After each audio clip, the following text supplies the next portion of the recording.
तो आप सबका हम स्वागत करते हैं आज की कक्षा में। तो आप समय निकाल के आए, आज बारिश का दिन है, काफ़ी भक्त आए भी नहीं आज, तो इसलिए आपको धन्यवाद भी देते हैं। तो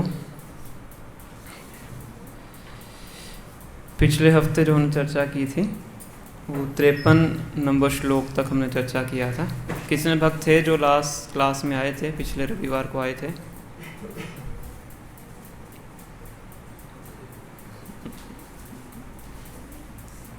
अधिकांश सब नए भक्ति हैं। कितने भक्त फर्स्ट टाइम आए हैं आज? बहुत लोग तो पहली बार आए हैं।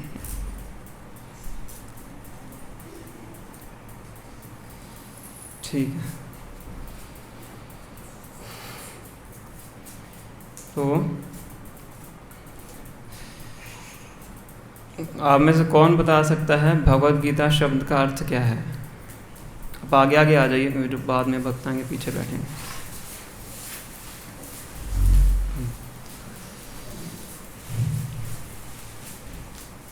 और आगे आ जाइए, जो बाद में आएंगे पीछे बैठेंगे, वरना क्लास डिस्टर्ब होगी अदरवाइज। बताइए, भगवद गीता शब्द का अर्थ क्या है? भगवान की वाणी। भगवान कौन है, क्यों है? जीवन जीने का रहस्य बताओ। और तो बहुत लोग बताते हैं।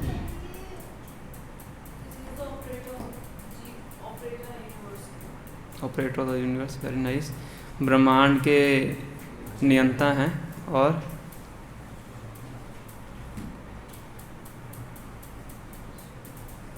बड़ा सिंपल सा प्रश्न है। भगवद गीता में इसका आंसर दिया है, वो कहते हैं मैं ही समय हूँ, मैं ही आज हूँ, मैं ही कल हूँ। इस धरती पे जो भी है वो मैं ही हूँ। खुद कहा है कि जहाँ पे तुम बैठे हो वहाँ पर मैं उपस्थित हूँ, तुम्हारे मन में मैं हूँ, हर जगह। आपने भगवद गीता पढ़ी है? हाँ जी। पूरी पढ़ी है कोशिश तो करी, या आधी अधूरी पढ़ी है? अपने अकॉर्डिंग में पूरी पढ़ी थी एक बार। Okay, very nice. और अच्छा बताया माता जी ने। कृष्ण भगवान क्यों हैं? है ना, भगवद गीता। भगवद मतलब भगवान, गीता मतलब सॉन्ग, गीत, भगवान के द्वारा गाया गया गीत, है ना। कि भगवान के धाम में जो ही बोला जाता है वो गीत ही होता है। कथा गानम नाट्यम गमनम अपि वंशी प्रिया सखी, भगवान के धाम का डिस्क्रिप्शन है। वहाँ पे जो भी कुछ बोलता है वो सॉन्ग है। चलना वहाँ पे नाचने के समान है ना। तो भगवान के द्वारा गाया गया गीत, ठीक है। ये तो हो गया भगवद गीता का मतलब। अब प्रश्न है कि भगवान कौन है? आपने बताया कि कृष्ण भगवान है। अब मेरा प्रश्न ये है कि कृष्ण भगवान क्यों है? व्यासदेव जब भगवद गीता को शुरू करते हैं, दूसरे अध्याय में जब भगवान कृष्ण बोलना शुरू करते हैं तो व्यासदेव लिखते हैं श्री भगवान उवाचा, मतलब श्री भगवान ने बोला, है ना। जहाँ भी भगवान के द्वारा बोला हुआ श्लोक आता है तो व्यासदेव लिखते हैं श्री भगवान उवाचा, है ना। मतलब कृष्ण क्या है? भगवान है। तो मेरा प्रश्न है कि कृष्ण भगवान क्यों है? थोड़ा दिमाग लगाइए, बताइए। माता जी ने सही उत्तर दिया है कि भगवान भगवद गीता में बताते हैं। और बताइए आप।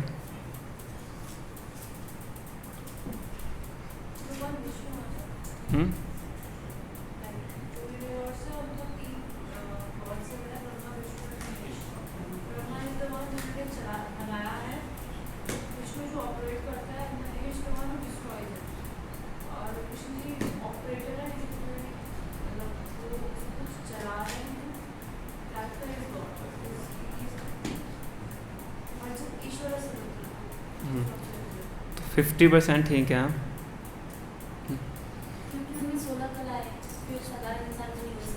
16 कलाएँ, थोड़ा सा पास में पहुंच गया, है ना। अच्छा बताया आपने। 6 गुण हैं, कौन से हैं?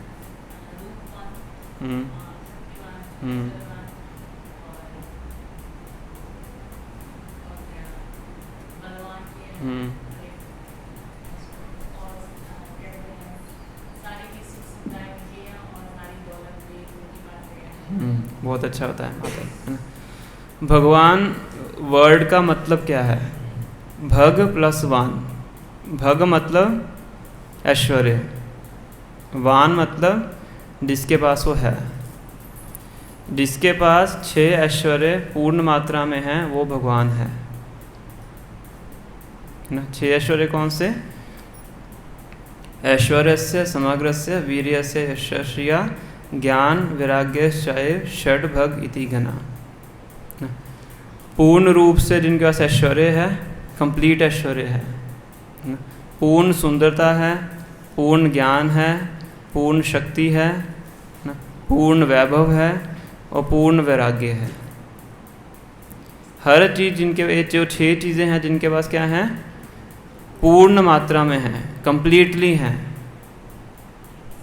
है ना। हमारे पास ये 6 चीज़ें हो सकती हैं पर वो कंप्लीट नहीं है।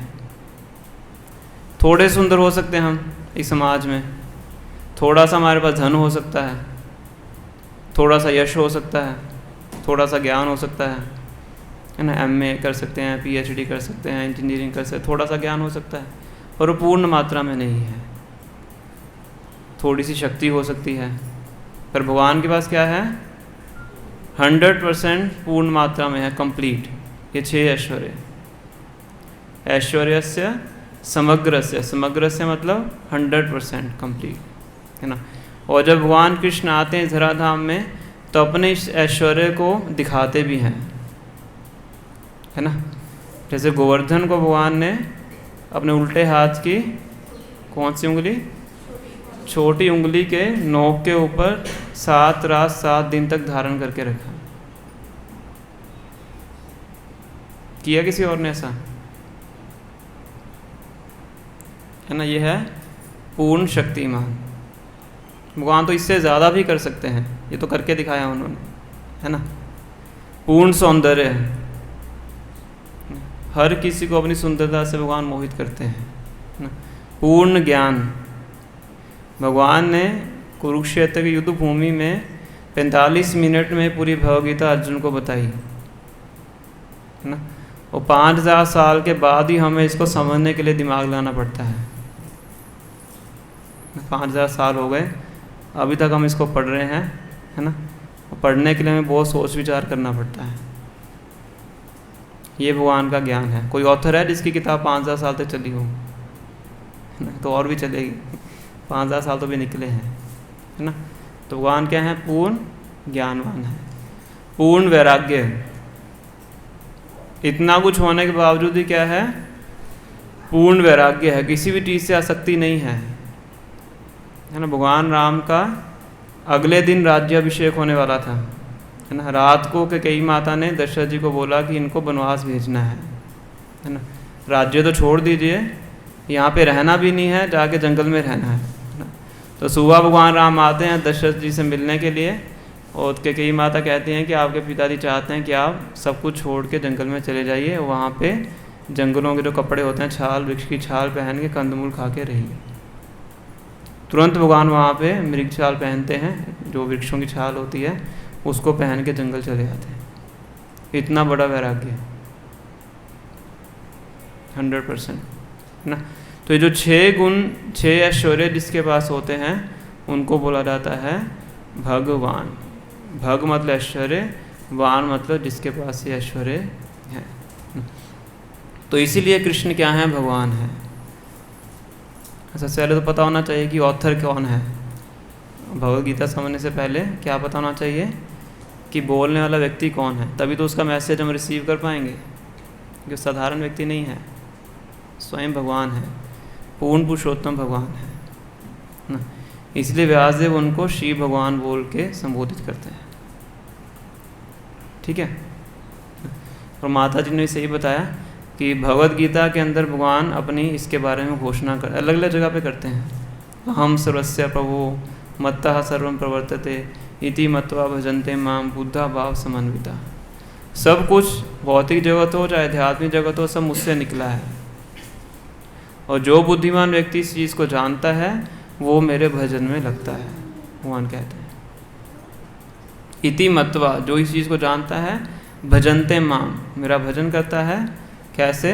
दृढ़व्रता, पूरे दृढ़ता के साथ मेरे भजन में लगता है, क्योंकि उसको पता लग गया है कि वासुदेव सर्वमिति, कि वासुदेव में वही सब कुछ है। सा महात्मा सुदुर्लभा, ऐसा व्यक्ति बहुत ही ज़्यादा दुर्लभ है। जो कृष्ण भक्त है वो बहुत ही ज़्यादा दुर्लभ व्यक्ति है। तो ऐसे अलग अलग ग्रंथों के अंदर, अलग अलग शास्त्रों के अंदर इस बात का उल्लेख आता है कि कैसे कृष्ण ही स्वयं परम पुरुषोत्तम भगवान है। ठीक है, अब सबको क्लियर हो गया भगवान कौन है? भगवान होने की योग्यता क्या है? क्या योग्यता है? 6 ऐश्वर्यों से पूर्ण ना। तो ये कुरुक्षेत्र की युद्ध भूमि में भगवान श्री कृष्ण अर्जुन को उपदेश दे रहे हैं। क्यों दे रहे हैं? क्योंकि जो अर्जुन थे अपने कर्तव्य से मोहित हो जाते हैं, अपनी ड्यूटी से पथभ्रष्ट हो जाते हैं, है ना। उनको लगता है कि मुझे युद्ध नहीं करना चाहिए, युद्ध को छोड़ना ही मेरे लिए अच्छा है। तो उनको अपना कर्तव्य द्वारा याद दिलाने के लिए भगवान भगवद गीता का संदेश देते हैं। तो आप सबसे निवेदन है कि ना फ़ोन साइलेंट मोड पे कर लीजिए, जिन्होंने अभी तक नहीं किया है उसको साइलेंट पे कर लीजिए ताकि क्लास डिस्टर्ब ना हो। तो अर्जुन को माध्यम बना के हमारे आचार्यगण बताते हैं कि अर्जुन तो भगवान के शुद्ध भक्त थे, तो वो तो कभी भी अपने कर्तव्य से विचलित नहीं हो सकते थे, पर भगवान श्री कृष्ण जानबूझ के उनको विचलित करते हैं ताकि अर्जुन को माध्यम बना के हमारे पास गीता का जो संदेश है वो पहुंच सके, है ना। तो भगवान कृष्ण है। अब मेरा दूसरा प्रश्न आपसे ये है कि भगवान यहाँ पे क्यों आते हैं? पृथ्वी पे भगवान क्यों आते हैं? मैनकाइंड को गाइड करने के। ओके, और अर्जुन को उपदेश देते हैं, और धर्म की स्थापना करना, और दुष्टों का विनाश, साधुओं की रक्षा, धर्म की स्थापना, और भक्तों को सेवा का मौका देने के लिए। Very nice. और वो धर्म का होगा। सही, सब सही बताया आपने, है ना। परित्राणाय साधूनां विनाशाय च दुष्कृतां धर्म संस्थापनार्थाय संभवामि युगे युगे, है ना। तो भगवान के 3 कारण भगवान खुद ही बताते हैं 4थे अध्याय में कि दुष्टों का संहार करने के लिए, साधुओं की रक्षा करने के लिए, और धर्म की स्थापना करने के लिए मैं हर युग में बार बार आता रहता हूँ। कभी खुद आते हैं, कभी अपने भक्तों को भेजते हैं, कभी अपने विस्तारों को भेजते हैं, अवतारों को भेजते हैं ना। पर ये जो कलयुग है ये विशेष है, क्योंकि इससे पहले जो द्वापर युग था उसमें स्वयं भगवान आते हैं, है ना। जैसे कि मान लीजिए कहीं पे देश के अंदर किसी जगह पे अटैक हो गया, हमला वगैरह हो गया, आतंकवादियों ने हमला वगैरह कर दिया है ना। तो कई बार जो प्रेसिडेंट होता है ना, मिलिट्री कमांडर को भेज देगा, है ना, डिफेंस मिनिस्टर को भेज देगा। पर कुछ समय ऐसे होते हैं जब वो खुद जाता है, स्वयं जाता है। जैसे भी हुआ था ना उड़ीसा में, ये ट्रेन एक्सीडेंट हुआ था, है ना, तो स्वयं गए थे, है ना। तो उसी के समान है कि कभी कभी भगवान स्वयं आते हैं, कभी कभी भगवान अपने भक्तों को भेजते हैं, कभी कभी भगवान अपने अवतारों को भेजते हैं। तो ब्रह्मा जी के एक दिन में एक बार स्वयं भगवान श्री कृष्ण आते हैं। ब्रह्मा जी का एक दिन है जिसमें 1000 चतुर्युग हैं, तो उस एक दिन में एक बार स्वयं भगवान श्री कृष्ण आते हैं, है ना। बाकी समय पे उनके अवतार आते हैं, अलग अलग अवतार हैं भगवान के। नरसिंह अवतार हैं, वरा अवतार हैं, अलग अलग अवतार आते हैं। ओरिजिनल जो कृष्ण हैं वो बस एक बार ब्रह्मा जी के एक दिन में आते हैं। वो ये वही वाला दिन है, वही वाला समय है जब भगवान ने भगवद्गीता का उपदेश अर्जुन को दिया है, इसलिए विशेष है। ठीक है। तो भगवान ये करने के लिए आते हैं। तो भगवान अब कुरुक्षेत्र के युद्ध के बाद अपनी सारी लीलाओं को समाप्त करने वाले हैं। लगभग 125 साल भगवान यहाँ पे रहते हैं, और लगभग 90 वर्ष के आसपास जब ये कुरुक्षेत्र का युद्ध हुआ था, उसने भगवान की भौतिक दृष्टि से, हमारी दृष्टि से भगवान की आयु थी, है ना। अब इसके बाद भगवान वापिस जाने वाले हैं अपने धाम को, तो वापिस जाने से पहले धर्म की स्थापना करने के लिए आते हैं। तो धर्म स्थापना करने के लिए एक मनुष्यों को उपदेश दे के छोड़ना चाहते हैं, है ना। इसीलिए अर्जुन को माध्यम बनाते हैं और अर्जुन को माध्यम बना के हमारे तक इस संदेश को पहुंचाते हैं कि हम इसको बार बार पढ़ें और समझें कि अपना जीवन हमें कैसे जीना चाहिए, है ना। क्या कार्य करना चाहिए, क्या कार्य हमें नहीं करना चाहिए, है ना। आवश्यक है कि नहीं जानना। बच्चों को माता पिता सिखाते हैं ना, नहीं आग है, आग में उंगली नहीं डालनी चाहिए, ये पंखा चल रहा है, इसके अंदर उंगली नहीं डालनी चाहिए, है ना। ये इलेक्ट्रिसिटी का सॉकेट है, इसके अंदर उंगली नहीं डालनी चाहिए, सिखाते हैं ना बच्चों को। और ये करना चाहिए, समय पे खाना चाहिए, दूध पीना चाहिए, सब छोटे छोटे बच्चों को सिखाया जाता है ना। तो भगवान हमें भी सिखाना चाहते हैं, इसलिए हमें भगवद गीता बोल के गए हैं, अर्जुन को माध्यम बनाते हैं हमें गीता समझाने के, है ना।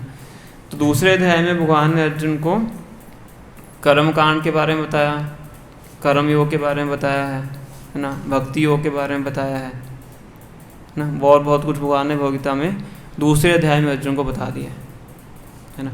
और 53 नंबर श्लोक तक जहाँ हमने पढ़ा था, तब तक भगवान अर्जुन को यहाँ तक ये बता रहे हैं कि एक स्थित प्रज्ञ व्यक्ति कैसे बना जाता है। स्थित प्रज्ञ मतलब जिसकी जो बुद्धि है वो भगवान के अंदर ही निहित रहती है,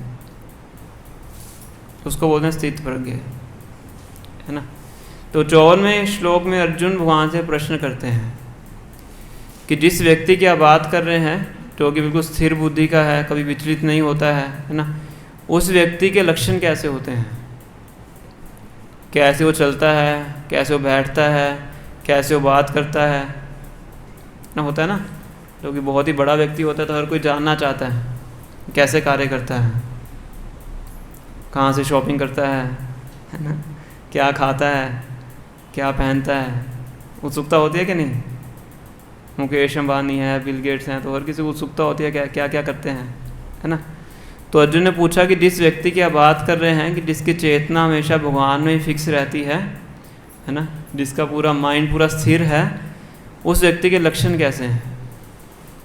तो भगवान 55 नंबर श्लोक से लेके 72 नंबर श्लोक तक अर्जुन के इसी प्रश्न का उत्तर देते हैं, इस अध्याय के अंत तक। आज हम इन्हीं श्लोकों को सारांश में समझने का प्रयास करेंगे, है ना। तो भगवान कहते हैं, प्रजहाति यदा कामान सर्वं पार्थ मनोगतान आत्मनि एवात्मना तुष्टा स्थित प्रज्ञस्तदुच्यते, कि जिस व्यक्ति ने अपने हृदय से इंद्रिय तृप्ति के सारे विचारों को छोड़ दिया है। किसके विचारों को? इंद्रिय तृप्ति। इंद्रिय तृप्ति किसको बोलते हैं? इंद्रियों को जो अच्छा लगे। और क्या है इंद्रिय तृप्ति?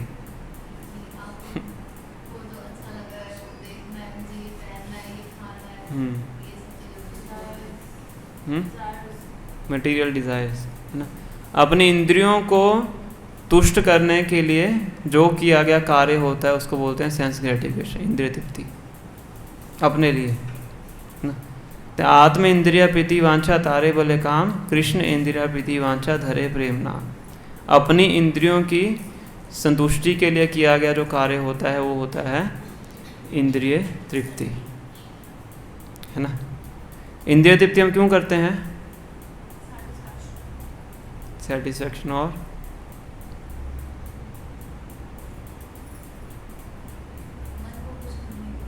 मन को खुश करने के लिए, है ना। क्योंकि मन के अंदर ये छाप बनी हुई है कि अगर मैं ये कार्य कर लूँगा तो मुझे आनंद की प्राप्ति होगी, है ना। रेस्टोरेंट के आगे से जाते हैं, नाक के अंदर उसकी खुशबू जाती है, तो लगता है कि इसको खा लूँ मैं, है ना, मज़ा आ जाएगा। पीवीआर के आगे से जाते हैं कि ये पीवीआर में जाके मूवी देख लें तो मज़ा आ जाएगा।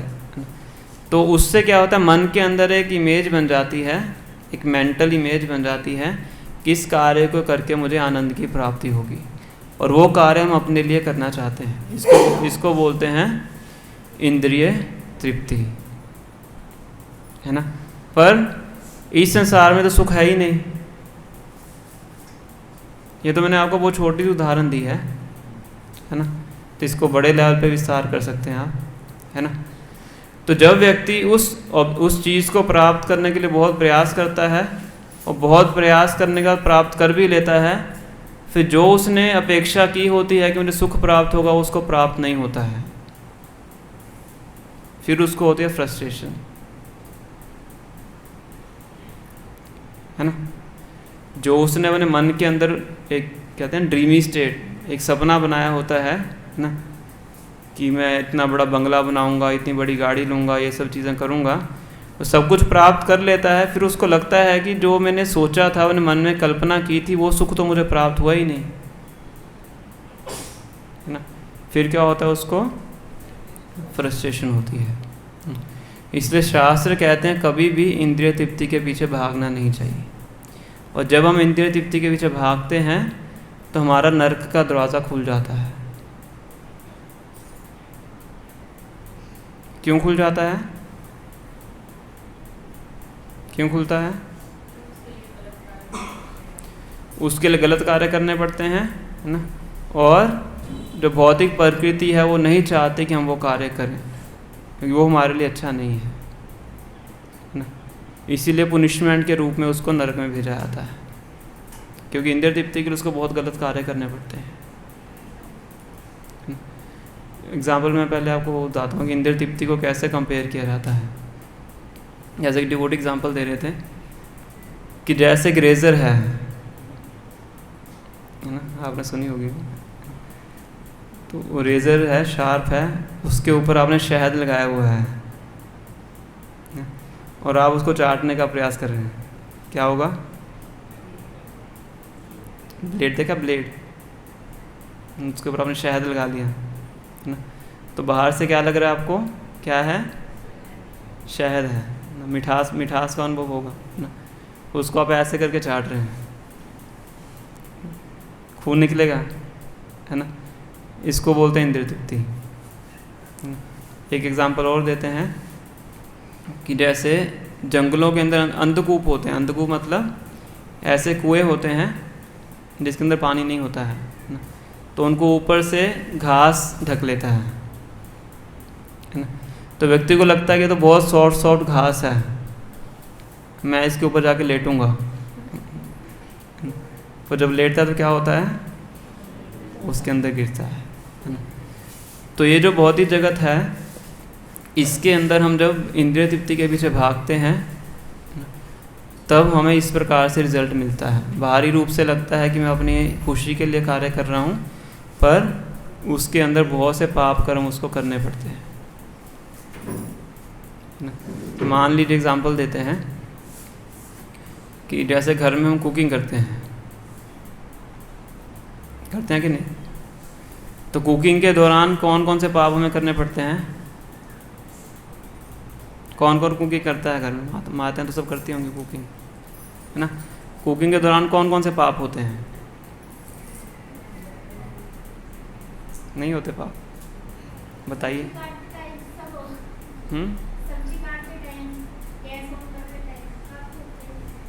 क्या क्या होते हैं? वो मरते हैं। और आग जलाते हैं हम, तब पाप होता है ना।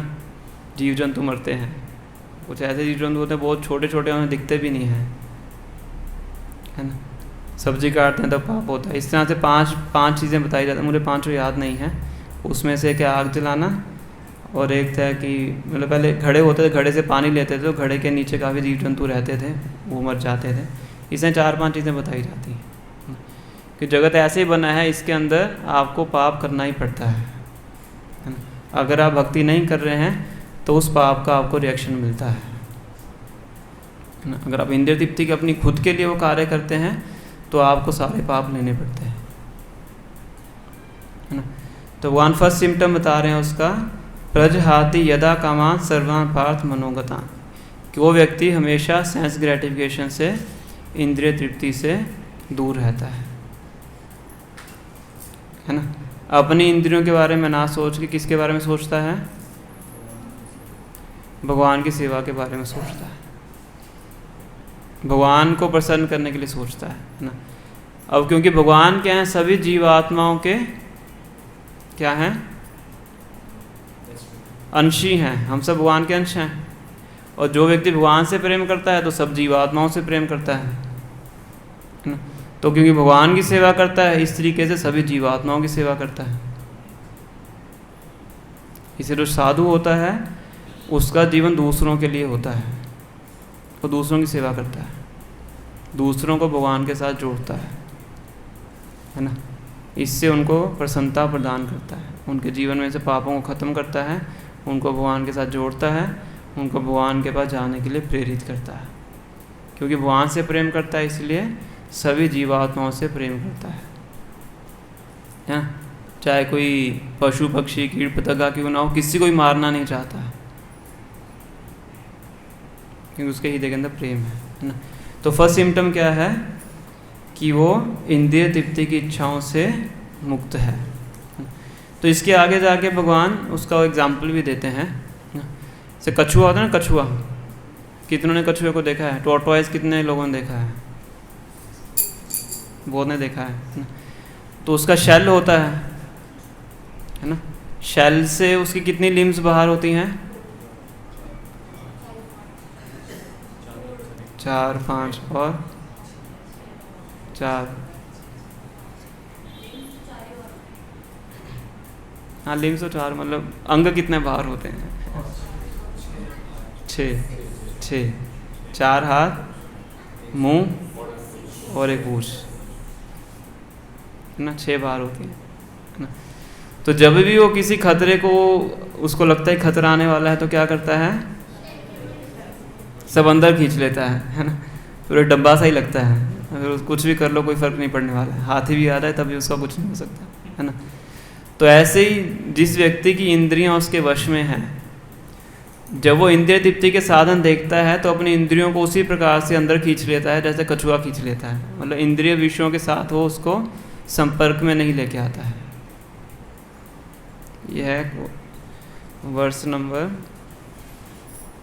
58 से बता रहे हैं भगवान खुद एग्जाम्पल दे रहे हैं है ना, कि ऐसे व्यक्ति के क्या लक्षण हैं कि हमेशा इंद्रिय तृप्ति से दूर रहता है।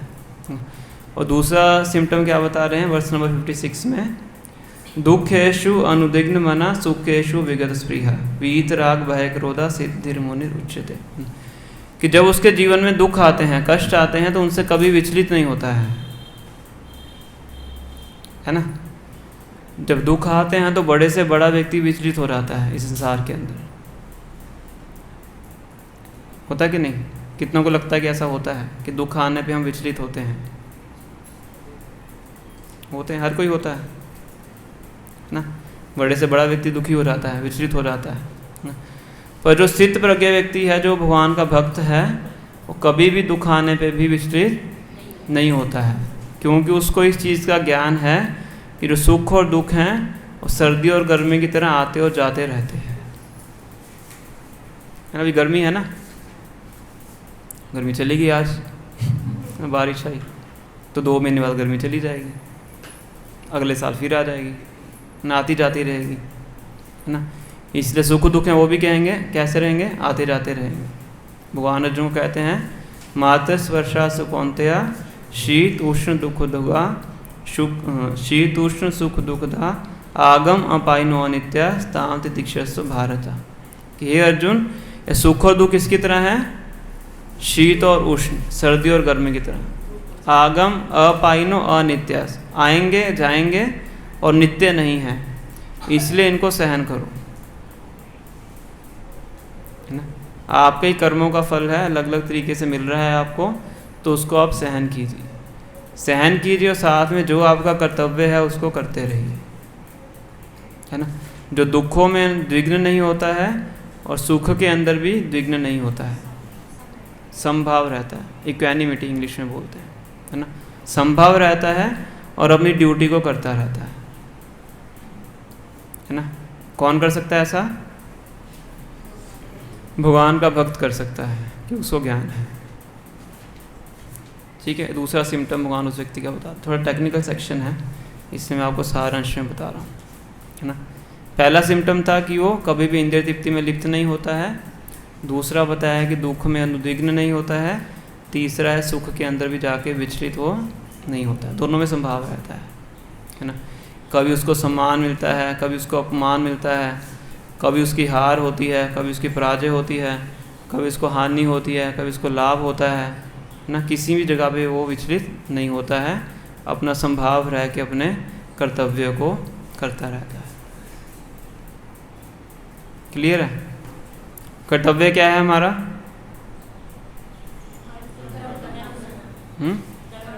कौन सा कर्म करना? लाइफ में ड्यूटीज होती हैं और भगवान के द्वारा निर्धारित कर्म करें। ये अच्छा उत्तर है। कृष्णा कॉन्शियस के साथ ड्यूटी करना और भगवान को समर्पित करके कार्य करना और भगवान का नाम जपना।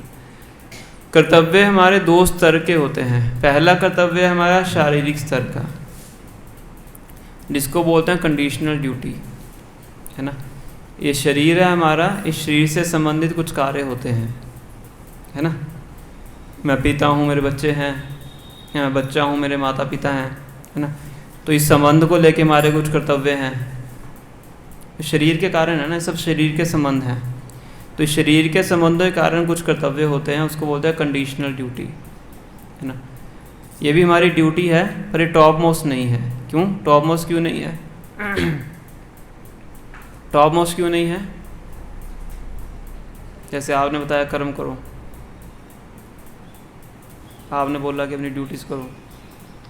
स्टूडेंट की अपनी ड्यूटी है, प्रोफेशनल की अपनी ड्यूटी है, हमारी ऑक्यूपेशन है, हमारी फैमिली है ना। ये सारी ड्यूटीज़ किससे संबंधित हैं? बॉडी से संबंधित हैं, पर इनको भी करना है कि नहीं? कॉन्फिडेंटली बोलिए, करना है कि नहीं? करना है ना। तो ये टॉप मोस्ट क्यों नहीं है? ड्यूटीज तो हैं, स्पिरिचुअल नहीं है।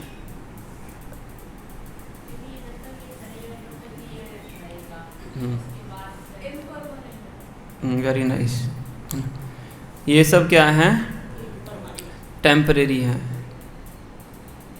जब तक शरीर है तब तक ये ड्यूटीज़ हैं।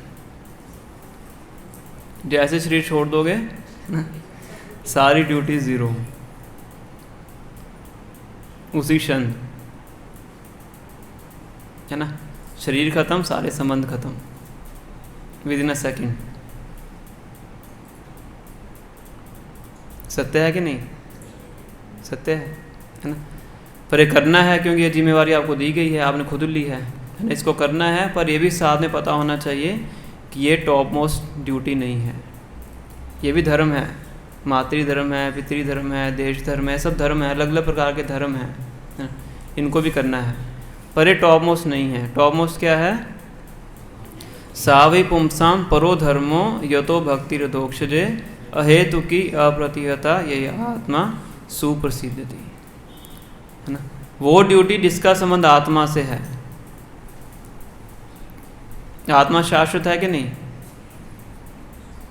आत्मा तो इटर्नल है, परमानेंट है ना। आत्मा का संबंध किसके साथ है? भगवान से है, कि भगवान का अंश है।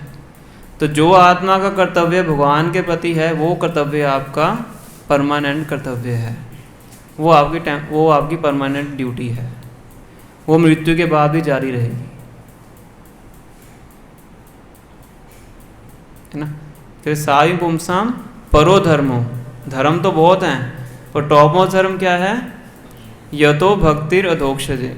अधोक्षज भगवान श्री कृष्ण का नाम है, कि भगवान श्री कृष्ण की भक्ति करना ही आपका टॉप मोस्ट धर्म है, क्योंकि वो आत्मा का धर्म है और वो आपके साथ में मृत्यु के बाद भी जाएगा, है ना। तो वो धर्म हम जब करते हैं तो उसका जो रिज़ल्ट है वो आपके परमानेंट खाते में जाता है, बाकी सब आपका टेम्परेरी खाता है ना। मान लीजिए कि एक बैंक में आपने अपना पैसा डाला हुआ है और वो बैंक आपका कभी भी डूब सकता है, कभी भी उसका ब्रेकडाउन हो सकता है। पर एक बैंक में आपका खाता है, हमारे स्विस बैंक है ना, उसका कभी वो कभी डूब नहीं सकता है, वो आपका हमेशा रहेगा। तो कौन से खाते में पैसा डालोगे? क्वेश्चन बाद में लेते हैं। कौन से बैंक में खाता डालो, कौन से बैंक में अपना पैसा डालोगे? क्यों डालोगे? वो डूबने वाला नहीं है, वो हमेशा आपके साथ रहेगा। तो बहुत ही उदाहरण है, वो भी डूब सकता है ना। तो एग्जांपल देने के लिए बता रहा हूँ, है ना। तो आत्मा का जो कर्तव्य है, जब हम वो करते हैं, भगवान की भक्ति करते हैं, वो आपका परमानेंट क्रेडिट है, वो आपके साथ में हमेशा मृत्यु के बाद भी रहेगा, है ना। जीवन के साथ भी, जीवन के बाद भी। वो यहाँ पे लागू होता है, वहाँ लागू नहीं होता है, LIC पे लागू नहीं होता है ना। ये आपका क्या है? परमानेंट अकाउंट है, क्योंकि ये आपकी टॉप मोस्ट ड्यूटी है, ये हाई प्रायोरिटी पे है। बाकी ड्यूटीज़ भी करनी है, पर हाई प्रायोरिटी पे क्या है? ये वाली ड्यूटी है। और इस ड्यूटी को आप करेंगे, बाकी ड्यूटीज़ आपकी स्वतः ही पूरी होती हैं, भगवान मदद करते हैं आपकी, है ना। तो इस कर्तव्य को एक मनुष्य को करना चाहिए, है ना। तो जब उसके जीवन में कष्ट आते हैं या सुख आता है, वो कभी भी अपने इस कर्तव्य को नहीं भूलता है। कौन सा कर्तव्य? कौन सा कर्तव्य? सबसे उच्चतम कर्तव्य वो है भगवान की भक्ति करना। तो उसके जीवन में कुछ भी उथल पुथल हो जाए, ऊपर नीचे दाएं बाएं होता रहे, कभी भी अपनी इस ड्यूटी को भूलता नहीं है। तो that is top most duty, है ना। इस ड्यूटी को कर लेगा तो बाकी सारी ड्यूटीज अपने आप पूरी हो जाएंगी, है ना। तो सेकंड सिम्टम भगवान ने बताया है, दुखेशु अनुद्विग्न मना सुखेशु विगत स्पृह, है ना। इस तरह से कार्य करता है। तो इस प्रकार से भगवान अर्जुन को अलग अलग तरीके से बता रहे हैं कि इंद्रिय तृप्ति से बचना चाहिए, भगवान की भक्ति को करना चाहिए, है ना। सुख और दुख में संभाव रहना चाहिए, अपने कर्तव्यों को भी भूलना नहीं चाहिए, है ना। तो अब भगवान अर्जुन को बता रहे हैं कि मान लीजिए कोई व्यक्ति पहले इंद्रिय तृप्ति के कार्यों में लगा हुआ था, बहुत सालों तक उसने केवल इंद्रिय तृप्ति का कार्य ही किया है। मान लीजिए मांसाहार किया है, नशा किया है, सब अलग प्रकार के गलत कार्य किए हैं, है ना। पर अभी किसी तरीके से भगवान की भक्ति में आ गया है, भक्त की बात हो रही है ना, है ना। तो किसी तरीके से भगवान की भक्ति में आ गया है, पर फिर भी उन इंद्रिय विषयों का जो टेस्ट है वो उसके मन में अभी बैठा हुआ है कि नहीं? कितनों को लगता है कि ऐसा होता है? होता है ना, कि पुराना टेस्ट को याद आ रहा है। तो भगवान कह रहे हैं कि जब वो हायर टेस्ट को अनुभव करता है तो छोटे टेस्ट को छोड़ सकता है। कई बार भक्त प्रश्न पूछते हैं कि इस चीज़ को कैसे छोड़ें, है ना। मान लीजिए मैं कुछ कार्य करता हूँ, तो ये कार्य मुझे पता है कि मेरे लिए ठीक नहीं है, पर मैं इस चीज़ को छोड़ नहीं पा रहा हूँ। थोड़ा आगे आ जाइए।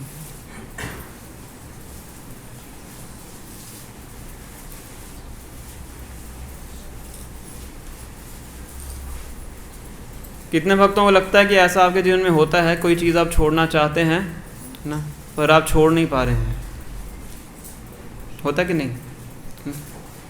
तो भगवान अर्जुन को कह रहे हैं विषया विनिवर्तन्ते निराहारस्य देहिना रसवर्जम रसोपियस्य परम दृष्टवा निवर्तते। कि जब हम उच्च स्वाद को प्राप्त करते हैं, हायर टेस्ट जब हम लेते हैं, तो लोअर टेस्ट से आसक्ति हमारी अपने आप ख़त्म हो जाती है ना। मान लीजिए कि अभी आपके पास मारुति 800 है, आजकल तो पता नहीं कोई यूज़ करता होगा भी कि नहीं, है ना। तो आपके पिताजी कहेंगे गाड़ी छोड़ दो, गाड़ी तुम्हें नहीं चलानी, ये गाड़ी तुम्हें नहीं चलानी, इसको छोड़ दो।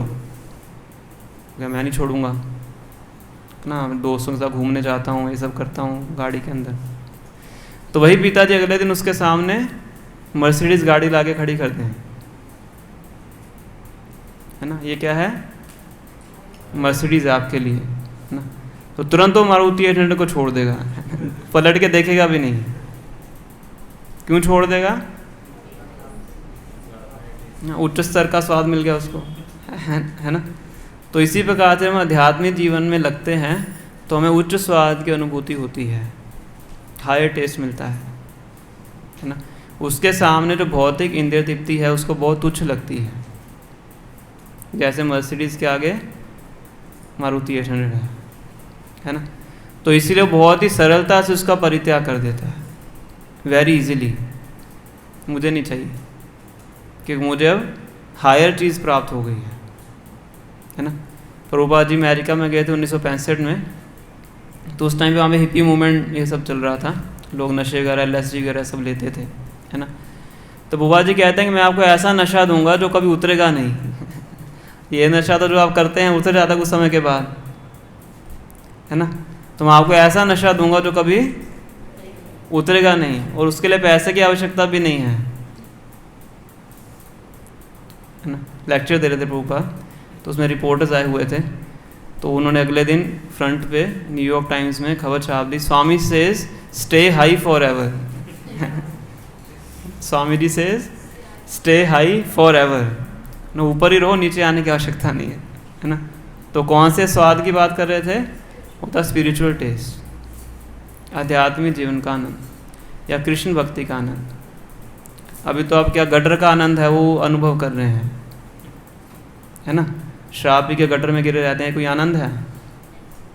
मांसाहार करते हैं, पशुओं को मार के खा जाते हैं, कोई आनंद है? क्या आनंद है? किसी जीव को मार के खाओगे उसमें क्या आनंद है ना। डेड बॉडी को खा के कुछ खुशी हो सकती है? जैसे किसी की मृत्यु होती है तुरंत उसको घर से बाहर जाके जला दिया रहता है, घर में उसको 5 घंटे रख भी नहीं सकते। पशु की डेड बॉडी को प्लेट में रख के खा जाते हैं। किस प्रकार का वो है ना, लोअर टेस्ट। वह जब आपको हायर टेस्ट मिलेगा, भगवान का प्रसाद खाओगे, भगवान के नामों का कीर्तन करोगे, तो ऐसा टेस्ट मिलने के बाद छोटा जो नीचे वाला निम्न टेस्ट है उसको वैसे ही छोड़ दोगे, कुछ करना ही नहीं पड़ेगा। तो भगवान ही यहाँ बता रहे हैं, या श्लोक नंबर 59, कि जब किसी व्यक्ति को हायर टेस्ट प्राप्त होता है तो लोअर टेस्ट को अपने आप वो इंद्रिय तृप्ति को अपने आप वो छोड़ देता है, विदाउट एनी एक्स्ट्रा एफर्ट, बिना किसी संघर्ष के। इंद्रिय तृप्ति की बात चल रही है ना, भक्त की बात चल रही है। नहीं, जो भक्त होता है इंद्रिय तृप्ति से दूर रहता है। क्यों रहता है? क्योंकि उसको भगवान की भक्ति में हायर टेस्ट उसको मिल चुका है, इसलिए कभी भी डिस्ट्रैक्ट नहीं होता है। ठीक है, टाइम कितना हुआ है? 5:50 हुए हैं, हमारे पास 10 मिनट्स हैं। किन्हीं डिवोटियों की प्रश्न है तो पूछ सकते हैं।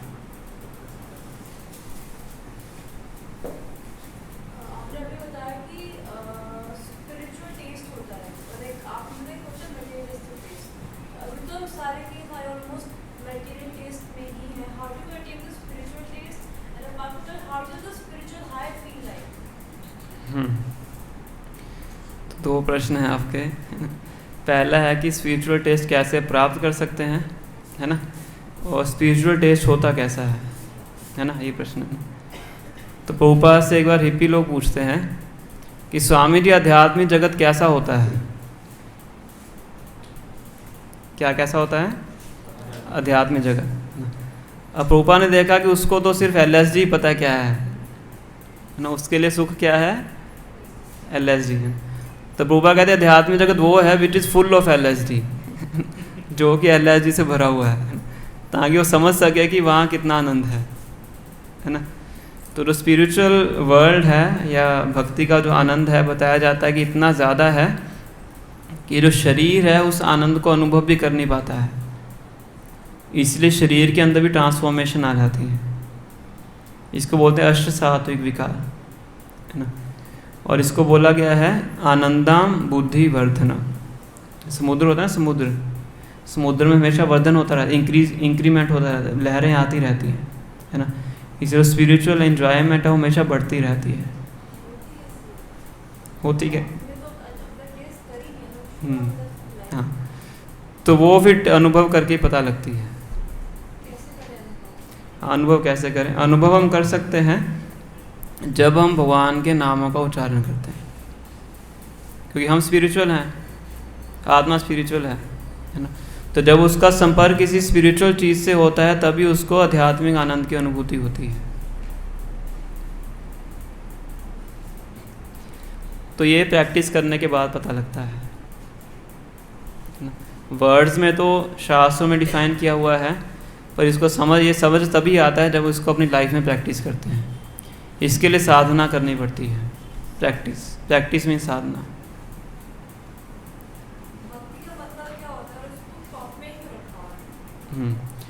भक्ति का मतलब है हिषिके सेवनम भक्ति रुच्यते, अपनी इंद्रियों को भगवान श्री कृष्ण की सेवा में लगाना, उसको भक्ति बोलते हैं।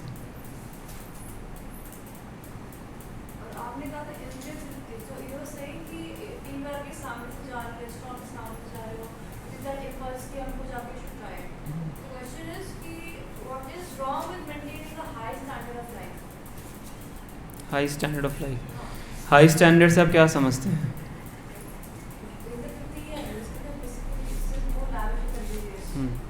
हाई स्टैंडर्ड का मतलब भौतिक सुख सुविधाओं को इकट्ठा करना नहीं है। हाई स्टैंडर्ड का मतलब है कि आपकी हाई थिंकिंग होनी चाहिए, सिंपल लिविंग, हाई थिंकिंग, है ना।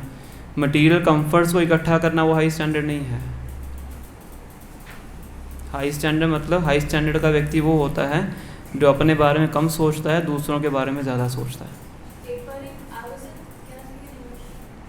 नहीं, हिंदी बोलोगे सबको समझ में आएगा।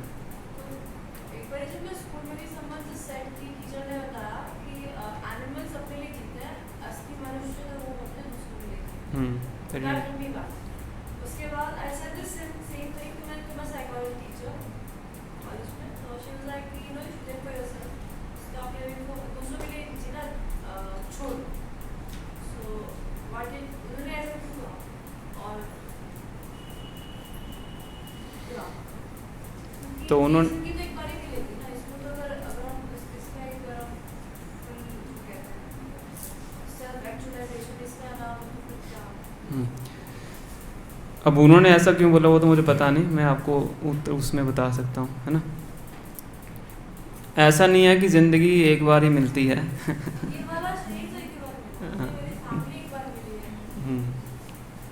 तो इस शरीर तो में बार बार मिलता रहता है ना। जब तक हम मुक्त अवस्था में नहीं चले जाते हैं, बार बार जन्म और बार बार मृत्यु होती रहती है, बार बार अलग अलग यूनियन में घूमना पड़ता है ना। और जो व्यक्ति सेल्फलेस होता है, दूसरों के लिए जीता है, तो वो हायर प्लैनेट्स में जाता है, क्योंकि वो हाई ग्रेड का व्यक्ति है। और सबसे टॉप मोस्ट है जब हम भगवान की भक्ति करते हैं, उसके बाद हम भगवान के धाम को वापस आते हैं।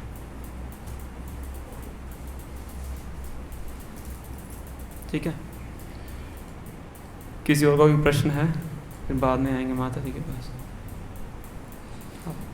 हाथ खड़ा किया। कोई और क्वेश्चन है किसी डिवोटी का? भगवद गीता में 7वां अध्याय में पढ़ रहा था, तो 7वें अध्याय के 21वें श्लोक में ठाकुर जी ने बताया था कि मैं सभी प्राणियों के हृदय में परमात्मा रूप में दृष्टि थी। लेकिन फिर आगे 25 श्लोक में उन्होंने बताया कि मैं मूर्खों के लिए दृष्टि थी। ऐसे क्यों? जब सबके हृदय में परमात्मा में दृष्टि है तो उनके लिए अलग। तो उस श्लोक में भगवान बताते हैं, नाहम प्रकाशा सर्वस्य योग माया समावृता मूढ़ो अयम ना विजानाति लोको मामजम अव्ययम, है ना। तो भगवान तो सभी जीव जंतुओं के हृदय में रहते हैं परमात्मा के रूप में, है ना, पर हर कोई उनको वो समझ नहीं पाता है। एग्जाम्पल कैसे दूँ मैं आपको? जैसे कि ये इलेक्ट्रिसिटी की वायर है ना। अब जिस व्यक्ति को इलेक्ट्रिसिटी की नॉलेज नहीं है, उसके लिए प्लास्टिक वायर है, वो इसके अंदर करंट को नहीं देख सकता है। जो इलेक्ट्रीशियन है वो देख सकता है कि इसके अंदर करंट है ना। वो करंट को भी देख सकता है और उस करंट को पॉजिटिव वे में यूटिलाइज भी कर सकता है। देख तो दोनों व्यक्ति रहे हैं ना। जैसे बाहर खंभे की तारें जा रही हैं ना, खंभे की इलेक्ट्रिसिटी की वायर जा रही है, तो हम भी देखते हैं, हमें कुछ समझ में नहीं आता है, और इलेक्ट्रीशियन आता है उसको अच्छे से यूटिलाइज करके आप घर में बल्ब जला सकता है ना। तो इसी प्रकार से भगवान तो हर किसी के हृदय में है। जो मूर्ख व्यक्ति वो नहीं देख सकता है, और जो भगवान का भक्त है वो देख सकता है, वो अनुभव कर सकता है, उनसे रिलेशनशिप द्वारा डेवलप कर सकता है, उनके साथ आदान प्रदान कर सकता है। इसलिए भगवान कह रहे हैं ना हम प्रकाश सर्वस्य, हर किसी व्यक्ति के आगे मैं अपने आप को प्रकट नहीं करता हूँ। जो भक्त है उसके आगे भगवान प्रकट होते हैं, बाकियों के लिए तो अदृश्य रहते हैं, वो समझ नहीं पाते, वही बोलते रहते हैं शो मी गॉड, शो मी गॉड, क्या नहीं शो मी गॉड, मुझे भगवान दिखाइए, मुझे भगवान। ऐसे बोलने से भगवान थोड़ा दिखते हैं, भक्ति करने से दिखते हैं। जो भक्ति करेगा वो देखता है। जो स्पिरिचुअली एलिवेटेड होता है तो वो हर चीज़ में भगवान को देख सकता है ना। जैसे प्रहलाद महाराज थे, हिरण्यकश्यप ने बोला कि दिखाओ तुम्हारा भगवान कहाँ है, तुम कहते हो तुम्हारा भगवान सब जगह पे है, दिखाओ कहाँ पे है। तो प्रहलाद महाराज कह रहे सब जगह पे है, क्या इस खंबे में भी है, इस खंबे में भी है ना। फिर निकले ना वहाँ से नरसिंहदेव, तो वो देख पा रहे थे पर हिरण्यकश्यप नहीं देख पा रहा था। दोनों की विजन में डिफरेंस है ना। जैसे किसी के पेट में दर्द हो रहा है, डॉक्टर के पास गया तो डॉक्टर ने हाथ लगा के बोल दिया कि हर्निया है या कुछ और बीमारी है, तो डॉक्टर देख पा रहा है, वो नहीं देख पा रहा है जिसका शरीर है, क्योंकि उसको नॉलेज है। सिमिलरली आजकल का जीवन ऐसा है कि अगर हम सारी चीज़ छोड़ दें तो जो कुछ चीज़ें हम अपने अकॉर्डिंग छोड़ देते हैं, लेकिन हम कहीं बाहर जाते हैं, जैसे गार्लिक और ऑनियन हमने क्या घर में तो छोड़ रखी, लेकिन बाहर नहीं छोड़ पाते, क्योंकि हमें क्या ऐसे हम स्पोर्ट्स में जाते हैं तो हमें जैसा खाना मिलता है तो हमें वैसा ही खाना मिलता है। तो इससे क्या हमें कोई पाप करता है अगर हम उसको खाते हैं? तो शास्त्रों के अनुसार कुछ ऐसे भोजन होते हैं जिनका हमारी बॉडी पे अलग अलग तरह से इफ़ेक्ट होता है। तो मोस्टली जो फूड प्रोडक्ट्स हैं 3 कैटेगरीज में आते हैं, सतोगुण, रजोगुण, तमोगुण, है ना। तो ये जो आपने 2 चीज़ें बताई ये तमोगुण के फूड प्रोडक्ट्स हैं। तमोगुण मतलब जो बॉडी के अंदर तमोगुण को बढ़ाते हैं, इग्नोरेंस को बढ़ाते हैं, है ना। अलग अलग अर्जिस को बॉडी में पैदा करते हैं जो कि स्पिरिचुअल लाइफ के लिए सही नहीं है ना। तो जब इस भोजन को हम खाते हैं तो वो फिर हमारी बॉडी के लिए अनुकूल नहीं होते। जैसे मान लीजिए कि कोई लड़की है जिम्नास्टिक सीखना चाहती है ना, तो उसके ट्रेनर उसको कुछ चीज़ें बोलेंगे कि आपको खानी है, कुछ चीज़ें बोलेंगे कि आपको नहीं खानी है ना। फैटी प्रोडक्ट्स आपके लिए जहर के समान है, क्योंकि वो उसके एम के साथ मैच नहीं करते हैं, तो उसको छोड़ने हैं। सिमिलरली हम स्पिरिचुअल लाइफ को फॉलो करते हैं तो कुछ ऐसी चीज़ें हैं कि जो हमारे एम के साथ मैच नहीं करते, कि हमारी बॉडी के अंदर वो इग्नोरेंस को बढ़ाती हैं, तो कुछ ऐसी अर्जिस को बढ़ाते हैं जो कि स्पिरिचुअल लाइफ के लिए ठीक नहीं है, इसलिए हम उन चीज़ों का परित्याग करते हैं। तो उनमें से एक अनियन गार्लिक है। तो पाप की बात नहीं है इसके अंदर मोड ऑफ इग्नोरेंस की बात है। तो हमें बिल्कुल भी नहीं खानी चाहिए। नहीं, वो हमारे माइंड को इफेक्ट करते हैं। लेकिन अगर हम बाहर जाते हैं तो हमें वो मिक्स ही मिलती है खाने के अंदर, तो फिर उसका कोई सोल्यूशन ढूंढना चाहिए। हम भी जाते हैं बाहर, where there is a will there is a way. Bihar जैसी जगहों में या तो वो आपका पर्सनल वो हो गया है ना। तो इसका उत्तर है कि अगर हमारी इच्छा है तो कोई ना कोई वे आउट हम ढूंढ लेंगे। तो थोड़ा उस पर सोचना पड़ेगा आपको। तो अगर आप करना चाहते हो तो कर सकते हो। कोई ऐसी चीज़ नहीं है संसार के अंदर जो नहीं हो सकती, सब कुछ हो सकता है। ठीक है।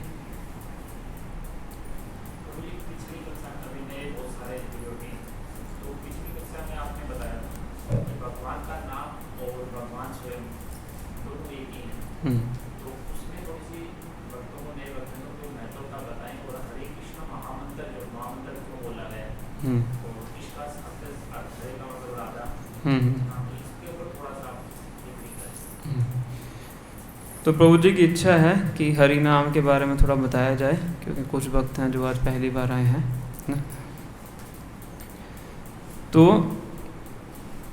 भगवान का जो नाम है, क्योंकि भगवान आध्यात्मिक हैं इसलिए उनका नाम भी आध्यात्मिक है, इसलिए भगवान में और भगवान के नाम में कोई अंतर नहीं है ना। भौतिक चीज़ों में और भौतिक नामों में अंतर होता है। अगर मैं यहाँ पे बैठ के पानी पानी पानी बोलता हूँ तो मेरी प्यास बुझने वाली है नहीं, मुझे बॉटल उठा के पानी पीना पड़ेगा, है ना। पर अगर हम भगवान का नाम उच्चारण करते हैं, शुद्ध हृदय से करते हैं, तो भगवान उस टाइम पे वहाँ पे उपस्थित रहते हैं। इसलिए बोलते हैं अभिन्नत नाम नामिना, नाम और नामी, मतलब नाम और भगवान श्री कृष्ण में दोनों में कोई अंतर नहीं है। अगर हम भगवान का नाम ले रहे हैं तो उसी के समान है कि हम भगवान का संग कर रहे हैं, है ना। और उसका सबसे बड़ा लक्षण क्या है, सिम्टम क्या है, कैसे पता कर सकते हैं? शास्त्र में बताया गया है चेतो दर्पण मार्जना। सबसे पहला इंस्टॉलमेंट क्या है भगवान के नाम का? हमारे हृदय से भौतिकता की जो गंदगी है वो दूर होती है। चित्त मतलब हृदय, है ना। दर्पण कि हमारा चित्त है वो दर्पण के समान है, पर अभी इसके ऊपर बहुत गंदगी लगी हुई है। तो जब हम भगवान का नाम लेंगे तो हमारा जो हृदय है वो क्लीन होना शुरू होता है। किस चीज़ से क्लीन होगा?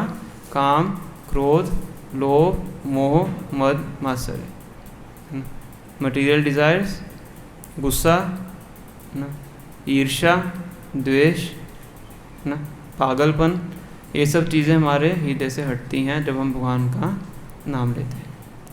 जब हृदय पूरा साफ हो जाता है, सारी गंदगी दूर हो जाती है, तो फिर हम अनुभव कर पाते हैं कि हाँ सच में भगवान और भगवान के नाम में कोई अंतर नहीं है। उसको बोलते हैं शुद्ध नाम, है ना। पर इससे पहले हमें इसकी प्रैक्टिस करनी पड़ती है। जैसे शिव जी के एक भक्त थे, तो शिव जी की उपासना करते हैं, शिव जी उनके सामने प्रकट होते हैं, तो कहते हैं कि मुझे इस जगत की सबसे बहुमूल्य चीज़ चाहिए, है ना। तो शिव जी कहते हैं ठीक है, वृंदावन में जाइए, वहाँ पे एक सनातन बाबा हैं, उनके पास जाके मांगिए और उनको बोल देना मैंने भेजा है, वो तुम्हें इस दुनिया की सबसे मूल्यवान चीज़ देंगे, है ना। शिव जी कौन है? शिव जी कौन है? वैष्णव नाम यथा शंभु, टॉप मोस्ट वैष्णव है ना। तो व्यक्ति जाते हैं वृंदावन के अंदर, सनातन गोस्वामी उनसे मिलते हैं और उनको कहते हैं कि मुझे शिव जी ने भेजा है और उन्हें बोला है कि ये बाबा आपको सबसे मूल्यवान चीज़ प्रदान करेंगे, मोस्ट वैल्यूएबल। तो कहते ठीक है आप जाओ, ये पास में डस्टबिन पड़ा हुआ है, इसके अंदर पारस पत्थर है, उसको लेके आप चले जाइए। क्या करता है पारस पत्थर? टचस्टोन, टचस्टोन क्या करता है? जो भी उसके साथ मेटल टच करोगे क्या बन जाएगा? गोल्ड बन जाएगा। बड़ा प्रसन्न हो जाता है ना, पारस पत्थर मिल गया, उठाता है, चल पड़ता है अपने घर की ओर। फिर रास्ते में सोचता है कि इतना बहुमूल्य चीज़ है तो स्वामी जी ने इसको कूड़े में क्यों रखा हुआ है, डस्टबिन में क्यों रखा हुआ है ना। जब बहुमूल्य चीज़ होती है उसको तो लॉकर में रखा जाता है, संभाल के रखा जाता है। शायद उन्होंने मुझे ठग लिया है, इससे बहुमूल्य, इससे ज़्यादा मूल्यवान चीज़ भी है ना, इससे वैल्यूएबल भी कुछ है। जाता है वापस, तो बैठ जाता है उनके पास, कहते स्वामी जी सही नहीं लग रहा जो आपने किया है ना, तो डस्टबिन में रखा हुआ आपने, तो इससे भी कुछ वैल्यूएबल चीज़ है आपके पास। कहते है, कहते वो दो, कहते पहले इसको यमुना में फेंक के आओ, पहले इसको फेंक के आओ, है ना। मतलब उससे कमिटमेंट ले रहे हैं, पहले उसके हृदय के बहुत पास है ना, बेचारे ने अपने हृदय पर पत्थर रख के उसको फेंका यमुना के अंदर, है ना। फिर वो आया, कहते अब दीजिए। फिर वो कहते हैं हरे कृष्णा कृष्णा कृष्णा हरे हरे, हरे राम राम राम हरे हरे। ये इस पूरे जगत की सबसे मूल्यवान वस्तु है ना। बताया जाता है कि भगवान कृष्ण का जो भंडार है उसमें सबसे मूल्यवान वस्तु क्या है? भगवान का नाम, है ना। ये केवल भगवान का नाम उच्चारण करने मात्र से ही हम भगवान के धाम को वापिस जा सकते हैं। केवल इतना करने से, कुछ ध्यान लगाने की आवश्यकता नहीं है, कुछ तपस्या करने की आवश्यकता नहीं है, कुछ पढ़ने की आवश्यकता नहीं है। केवल भगवान का नाम लेने से ही हम भगवान के धाम को वापिस जा सकते हैं। इसलिए सबसे मूल्यवान वस्तु है ना। बाकी मूल्यवान वस्तु तो हम इसी संसार में रखती हैं, वो तो यहीं पे रखेंगे हमें। यहाँ पे क्या है? Birth, death, old age and disease. जन्म है, मृत्यु है, बुढ़ापा है, बीमारी है, चारों कष्टदायक हैं और ये बार बार रिपीट होता रहेगा। एक शरीर छोड़ोगे दूसरा शरीर, दूसरा शरीर छोड़ोगे तीसरा शरीर, पुनरपि जननम पुनरपि मरण, ऐसे घूमता रहेगा, साइकिल की तरह घूमता रहेगा। पर अगर भगवान के धाम में चले जाएंगे, वहाँ पे सब कुछ परमानेंट है।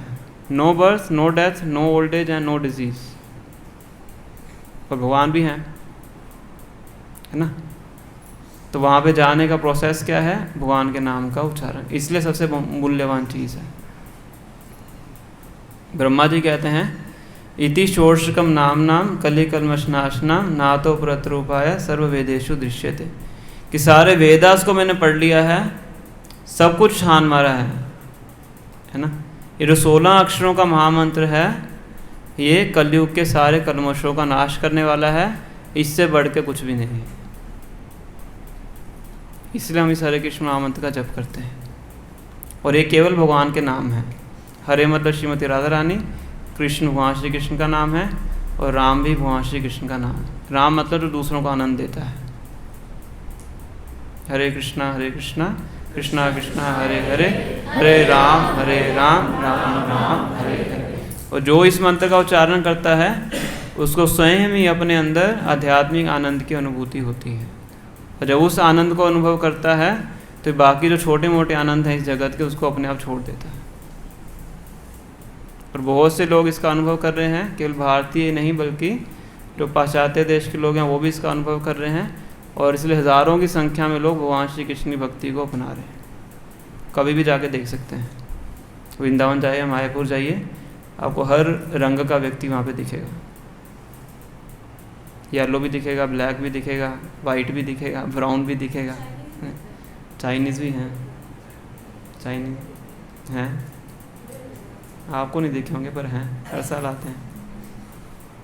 चाइना में डिवोटीज हैं, चाइनीज़ लैंग्वेज में श्रीमद् भागवतम भी है।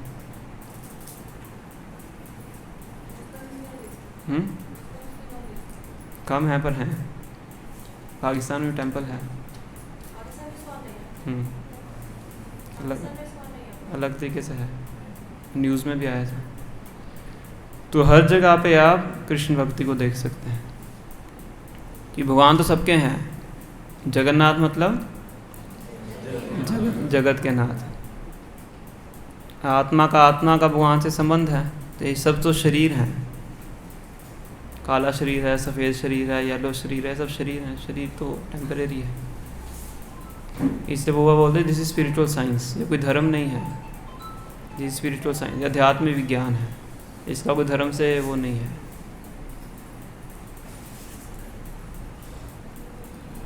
आपने हाथ उठाया था। रुद्राक्ष और तुलसी को एक साथ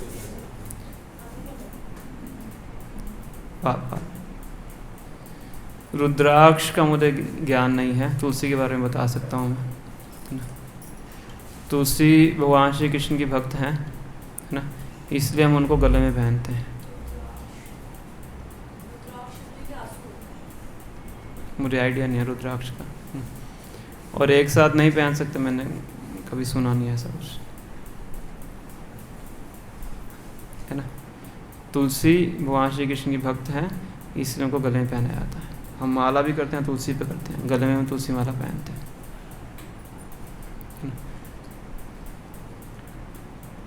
ठीक है। भगवान के घर का नाम क्या है?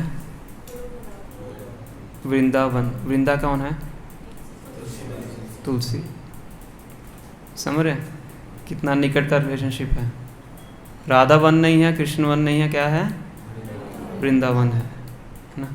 तुलसी कृष्णा प्रिया सी, तुलसी महारानी कृष्ण भगवान श्री कृष्ण को बहुत प्रिय है, इसलिए उनकी पूजा की जाती है क्योंकि भगवान के भक्त हैं। हमारे सामने एक बुश के रूप में है तो उसी रूप में वर्शिप करते हैं। ठीक है। छठे श्रीमद् भागवतम के छठे स्कंद में बोला गया है कि जो व्यक्ति गले में तुलसी माला पहनता है और माथे पे तिलक लगाता है तो यमदूत उसके पास नहीं आ सकते और भगवान का नाम लेता है। ठीक है। तो ये तुलसी की महिमा है, पर रुद्राक्ष का मुझे ज्ञान नहीं।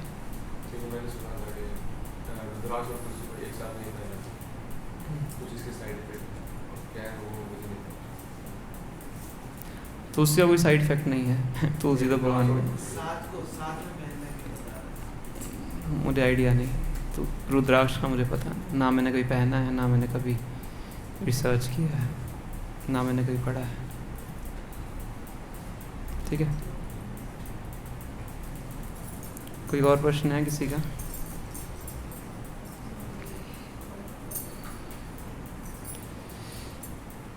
ठीक है। श्री श्री राधा राधिकरण भगवान की जय, श्री श्री कृष्ण बलराम की जय, श्री श्री जगन्नाथ बलदेव महाराज की, श्री श्री गौर निताई की जय, जय गुरु श्रील प्रभुपाद की, गौर प्रेमानंदे हरि।